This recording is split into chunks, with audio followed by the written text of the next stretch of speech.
मेरे प्यारे साथियों, नमस्कार। फ्रेंड्स, आज मैं आप सबसे कुछ महत्वपूर्ण खबरों के बारे में बातें करने जा रहा हूँ। जी हाँ, ऐसी महत्वपूर्ण खबरें जो प्री एग्ज़ामिनेशन की दृष्टि से महत्वपूर्ण हैं, और यदि आप स्टेट सिविल सर्विस की बात करेंगे या दूसरे एग्ज़ामिनेशन की बात करेंगे, तब तो उनके लिए ये बहुत ज़रूरी खबरें हैं ही।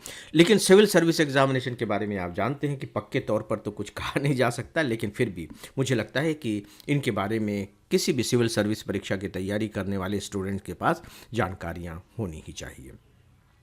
दोस्तों, इसकी शुरुआत मैं करने जा रहा हूँ फीफा वर्ल्ड कप चैंपियनशिप से। विश्व की फुटबॉल प्रतियोगिता, मुझे पूरा विश्वास है कि बीच बीच में वक्त निकाल कर आपने इस प्रतियोगिता के कुछ मैच तो देखे ही होंगे, भले ही आप क्रिकेट के कितने भी बड़े शौकीन क्यों न रहे हों। आपको पता है कि स्पेन ने यह प्रतियोगिता जीत ली है। स्पेन फुटबॉल का विश्व कप चैंपियन बन गया है, और आप ये संयोग देखिए कि महिलाओं की भी चैंपियनशिप स्पेन के पास ही है, और यूरोप का फुटबॉल चैंपियन भी स्पेन ही है। फाइनल मैच में अब आप देखें कि स्पेन ने किसको हराया है। उसने अर्जेंटीना को पराजित किया। मैच बहुत ही ज़बरदस्त, बहुत ही टक्कर का रहा। मैंने ये मैच देखा है। उसने अर्जेंटीना को पराजित किया 1-0 से। दोस्तों, स्पेन ने इस मैच को दूसरी बार जीता, फाइनल दूसरी बार जीता है। और स्पेन की जो सबसे बड़ी विशेषता इस पूरे के पूरे मैच के दौरान रही है, वो ये है कि इस पूरी की पूरी प्रतियोगिता में स्पेन ने 8 मैच खेले, और उन 8 मैचों में केवल एक गोल ही वो खाया। यानी कि उसकी तरफ केवल एक ही गोल हुआ, जिसे आप अपने आप में अद्भुत स्थिति कह सकते हैं। और यह वर्ल्ड कप इतिहास में किसी चैंपियन टीम द्वारा सबसे कम गोल खाने का सर्वकालिक रिकॉर्ड है। सर्वकालिक रिकॉर्ड। जब सिविल सर्विस एग्जामिनेशन के बारे में हम बातें करते हैं, तो आपको मालूम है कि वो इससे जुड़े कुछ दूसरी खबरों को भी पूछ लेते हैं स्टेटमेंट के रूप में। कुछ और इस तरह की जो खबरें हैं, मैं इसके आसपास बूनना चाहूँगा। आपको मालूम है कि यह जो प्रतियोगिता हुई थी, यह प्रतियोगिता 3 देशों में आयोजित की गई थी। यदि आप नाम सुनेंगे तो शायद उतनी बात पकड़ में न आए। फाइनल मैच तो अमेरिका में हुआ था, और जो दूसरे मैचेज हुए थे, अमेरिका में भी दूसरे मैचेज भी हुए थे, उनमें कनाडा था और मैक्सिको था। यानी कि 3 देशों में यह प्रतियोगिता कराई गई। जब आप इस तरीके से सुनेंगे तो आपको लगेगा कि यार, 3 देशों में यह प्रतियोगिता कैसे कराई हो गई होगी, टीमों को कहाँ से कहाँ जाना पड़ता होगा, इतनी बड़ी दुनिया है। लेकिन जब आप मैप देखेंगे तो खुशी से उछल पड़ेंगे। ये तीनों बिल्कुल पास ही पास तो हैं। कनाडा सबसे ऊपर है, उसके बाद अमेरिका है, अमेरिका से सटा हुआ मैक्सिको है। यानी कि नाम जरूर 3 देशों के हैं, लेकिन ये तीनों एक दूसरे से सटे हुए होने के कारण काफ़ी करीब भी हैं। तो ऐसा तो किया जा सकता है ना। लेकिन ये तभी हो सकेगा जब आप मैप का सहारा लेंगे। तो दोस्तों, यदि आप सिविल सर्विस एग्ज़ामिनेशन की ईमानदारी के साथ तैयारी कर रहे हैं, तो मेरी यह सलाह है और बहुत ही सिंसियर एडवाइस है कि प्लीज़ आप जब भी ऐसी स्थितियां आएँ, कोई किसी स्थान का नाम उसमें या किसी राष्ट्र का नाम वर्णित हो, नदी पर्वत के बारे में कुछ कहा जा रहा हो, तो उसे मैप पर ज़रूर देखें। हो सकता है कि आपको लगे कि नहीं नहीं, इसके बारे में तो मुझे मालूम है, लेकिन फिर भी एक बार उसे मैप पर ज़रूर लोकेट कर लें। इससे आपका रिवीजन हो जाएगा। दोस्तों, मैंने कहा कि स्पेन ने अर्जेंटीना को हराया, उस अर्जेंटीना को हराया जो इससे पहले 3 बार विश्व का चैंपियन रह चुका है। सबसे ज़्यादा चैंपियनशिप जीतने का श्रेय ब्राज़ील के पास है। ब्राज़ील ने यह प्रतियोगिता 5 बार जीती है, और दूसरे स्थान पर हैं जर्मनी और इटली, जिन्होंने इस प्रतियोगिता को 4-4 बार अपने नाम किया है। फिर है अर्जेंटीना 3 बार, और इसके बाद है स्पेन 2 बार, फ्रांस और यूरुग्वे भी इसे 2 बार जीत चुके हैं। तो दोस्तों, ये थोड़ी सी जानकारी थी विश्व फुटबॉल प्रतियोगिता के बारे में। फ्रेंड्स, आपके लिए एक उपयोगी सूचना। हमारा फुल ऑनलाइन कोर्स है, जिससे ऑप्शनल सब्जेक्ट को छोड़कर हम प्री मेंस और इंटरव्यू तक की पूरी तैयारी कराते हैं। इसके सभी 1000 घंटे के लेक्चर्स वेल एडिटेड और एनिमेटेड हैं।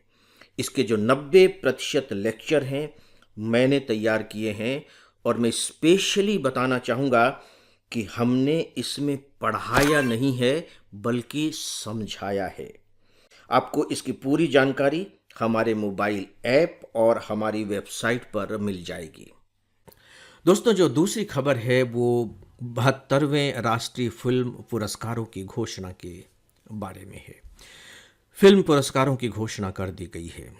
जो सबसे ज़्यादा जो लोकप्रिय जो घोषणाएं होती हैं, या कह लीजिए जिनको अखबारों में जगह भी मिलता है और आप भी जिनके बारे में उत्सुकता रखते हैं, उसमें ये है कि जो फिल्म सर्वश्रेष्ठ फीचर फिल्म के रूप में चुनी गई है वह है आर्टिकल 370, अनुच्छेद 370। लेकिन फिल्म का नाम अनुच्छेद 370 नहीं है, फिल्म का नाम है आर्टिकल 370। और एक बड़ी बात यह भी है कि इसकी जो एक्ट्रेस हैं यामी गौतम धर, उन्हें इसी फिल्म के आधार पर सर्वश्रेष्ठ अभिनेत्री घोषित किया गया है, और जो शाश्वत सचदेव हैं उन्हें गीतों के लिए सर्वश्रेष्ठ पुरस्कार प्रदान किया गया है। यह है आर्टिकल 370 फिल्म के बारे में। जो एक्टर का पुरस्कार है वो 2 लोगों को दिया गया है। उसमें एक अभिनेता है ममूटी, जो मलयालम फिल्मों में काम करते हैं, और दूसरे हैं हमारे कार्तिक आर्यन, जो हो सकता है कि आपके भी पसंदीदा एक्टर हों। कार्तिक आर्यन को जिस फिल्म के लिए ये पुरस्कार दिया गया है वह फिल्म है चंदू चैंपियन, और ममूटी जी को मलयालम जिस फिल्म के लिए दिया गया है वह है ब्रह्म युगम। तो दोस्तों, ये थोड़ी सी जानकारी हमारे राष्ट्रीय फिल्म पुरस्कारों के बारे में। यहाँ मैं आपको एक अलग एडवाइस भी देना चाहूँगा। दोस्तों, आप जानते हैं कि अनुच्छेद 370 का संबंध किससे है।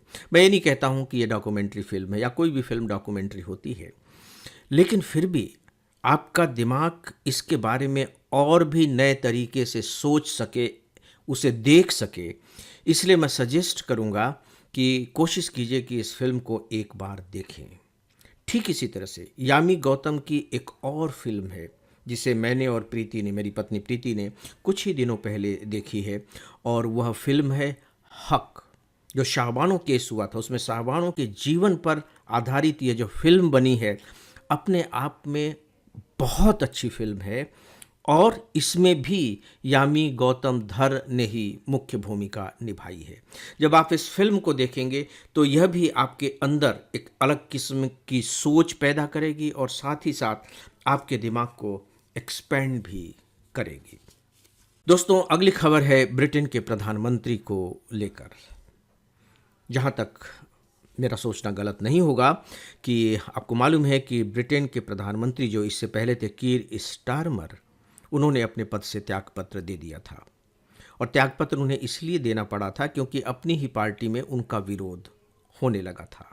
अब वहाँ नए प्रधानमंत्री बन गए हैं, और नए प्रधानमंत्री का नाम है एंडी बर्नहैम। ये नाम याद रख लीजिए, एंडी बर्नहैम। हो सकता है कि सीधे सीधे इस पर प्रश्न न पूछा जाए, ज़्यादा संभावना यही है कि प्रश्न नहीं पूछा जाएगा, लेकिन चूंकि ये ब्रिटेन के प्रधानमंत्री हैं तो अखबारों में जब भी आप इंटरनेशनल अफेयर्स पर कोई आर्टिकल पढ़ेंगे तो हो सकता है कि एंडी बर्नहैम का नाम उसमें आए। तो आपको मालूम होना चाहिए कि एंडी बर्नहैम कौन है। फ्रेंड्स, यहाँ मैं आपको 2 बातें विशेष रूप से बताना चाहूँगा। पहली बात तो ये है कि जो बर्नहैम हैं वो सत्तारूढ़ लेबर पार्टी के हैं, और यहाँ जो नेता चुनने का की जो प्रक्रिया है, और नेता ही प्रधानमंत्री बनते हैं, नेता चुनने की जो प्रक्रिया है वो बाकायदे सिस्टमेटिक तरीके से चलती है, लोकतांत्रिक तरीके से चलती है। हालांकि हमारे यहाँ भी जो प्रधानमंत्री होते हैं वे अपने दल के नेता ही होते हैं, लेकिन चुनने की प्रक्रिया हमारी यहाँ उतनी डेमोक्रेटिक नहीं है। आपने देखा होगा कि सर्वसम्मति से चुन लिए जाते हैं, लेकिन वहाँ बाकायदे नॉमिनेशन होता है और वोटिंग होती है, और उस आधार पर फिर नेता का चुनाव होता है, सामान्यतया ऐसा होता है। और जो दूसरी बात है दोस्तों वो ये कि ब्रिटेन पिछले लगभग 10 वर्षों से, ऑलमोस्ट कह लीजिए कि ब्रेक्जिट के बाद से, ब्रेक्जिट यानी कि जब से यूरोपियन यूनियन की सदस्यता ब्रिटेन ने छोड़ी है तब से, वहाँ सरकारें तो बाकायदे बन रही हैं और एक ऐसी पार्टी की बन रही हैं जिसके पास बहुमत है। बाकायदे बहुमत की सरकार बनती है, अल्पमत की नहीं बनती कि वो किसी के समर्थन से टिकी हुई है और जब दूसरी पार्टी ने अपना समर्थन वापस ले लिया तो सरकार गिर गई, फिर प्रधानमंत्री को त्यागपत्र देना पड़ा और फिर नए प्रधानमंत्री का चुनाव हुआ। ऐसा नहीं है। प्रधानमंत्री जो बनते हैं वो बाकायदे बहुमत दल के ही नेता बनते हैं, उन पार्टी को बहुमत ही मिला हुआ होता है। लेकिन प्रॉब्लम ये है कि उनके देश की जो राजनीतिक, सामाजिक, आर्थिक और जो दूसरी स्थितियां हैं वो कुछ इतनी क्रॉनिक किस्म की हो गई हैं कि उन्हें सुलझा पाना किसी भी प्रधानमंत्री के लिए उतना आसान नहीं होता। फिर धीरे धीरे असंतोष बढ़ने लगता है, असंतोष बढ़ने के कारण उन्हें त्यागपत्र देना पड़ता है और फिर दूसरे प्रधानमंत्री का चुनाव किया जाता है। पिछले कुछ सालों से लगातार यही स्थिति ब्रिटेन के प्रधानमंत्री के साथ हो रही है। तो फ्रेंड्स, इस विषय पर बस इतना ही और इसी के साथ ही आज के इस डेली ऑडियो लेक्चर को अब यहीं समाप्त करता हूँ। नमस्कार।